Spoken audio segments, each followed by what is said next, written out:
TikTok айтып атпайбы, калп экен, анан калп экен деп. Балда эле чакырышат экен. Же бир строй компаниялары сени жалдады. Мамлекеттик ипотекалык компания. Күнүгө 300-400 кейде баягы абдан болуп кеткенде 500-га чейин адам келип ушерден консультация алып катты төлөйт. Салам алейкум.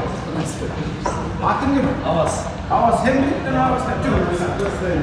Неофициально иштеген, любой жерде иштеген биздин гражданиндер үй ала алат депчи. Ал жөн эле экен понт. Жөн эле бияка элдерди ошентип көбүрөөк келип информация алсын деген сыяктуу алдап эле чакырышат экен. Бул жерде элдер очередьте отурат.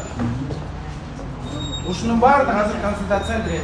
Сенде өткөндө жана TikTok айтып атпайбы, калп экен, анан калп экен деп. Мына мен ушу жалган айтып керек эмне, жүрөм дагы көрсөтөйүн. Мына очередь менен кирет баягы. Мына консультация болот. Баардыгы консультация болот. Баардыгы сенде болгондо жаш балдар. Ана мындай да.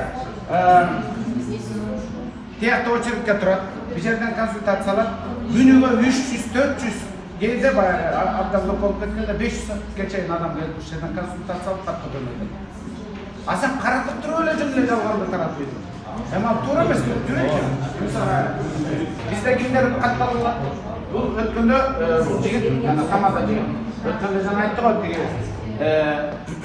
Булар калп айтып атышты. Мамлекеттик кызматтагылар гана ала алат деп. Айтпакчы, бизде мыйзам бар, мыйзам. Мисалы үчүн сен айтып атасың. Калп экен деп. 1 мүнөт кирип чыгылсың, 2 мүнөт.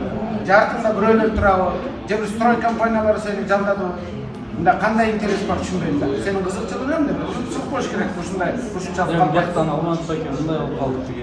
Мен келдим, колонна очередь менен келдим, ушу тиги обед учуруна бир 4 мүнөт калган учур болчу да. Анан мен да өзүм вызоват болуп кирдим, обед болуп калды, кандай тейлешет, кандай болот деген ой менен ушу биякта отурган кыз болчу. Анан келип сурап, эмне боюнча келдиңиз деп. Анан ошентип көзүм ортодон киши обедке шаштыбыз, кандай жербиз, кандай болду.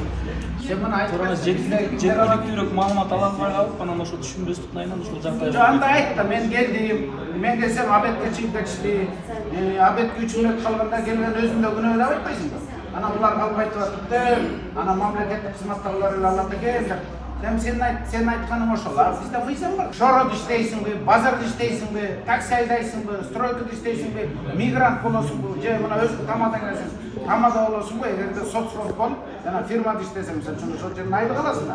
Соцфонд төлөп, соцфонд база бизде чыгып турат. Эгерде тамада болсоң, патент алып, мамлекет менен мындай мыйзамды алакада болсоң, анда сөзсүз түрдө бизде көрүнөт, базадан эле көрүнөт. Патент көрүнөт, салым көрүнөт. Болду. Келе кой, отура кой, очередке тура кой деп үй ала кой. Жана анда 50%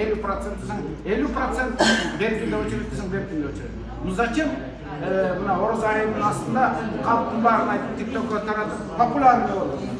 Знаменитый болуп кетти. Бияктан маалымат экен, азыр эми Орозонун биринчи күнү эми туура эмес, бул жактан түшүндүргөн жактан дагы туура эмес түшүнүп алып, мен дагы ызаланып, ачуулук менен эле баягы сонун настрой менен келип эле бияк туура эмес түшүндүрүп алыптыр, мен туура эмес түшүнүп алып эле ошондон эле ызалыктан эле ичи күйүп кеткенден эле ошол видеону тартып койгом да. Анан артында эч кандай мындай азыркы саясатты мындай колдобогон, ушундай сиздердин наоборот ишиңиздерге биз сүйүнүп, аябай кубанып, толкунданып эме кылабыз. Ошондой ой менен келип анан туура эмес түшүнүп алыптырмын мен. Просто бул жакта кызды туура эмес түшүнүп алыптырмын, мен ушундай ой менен чыгып кетти да. Анан ишиңде экинчи эмоция калтырбайлы болду. Калпты айтпай, ичине эмоция калтырып.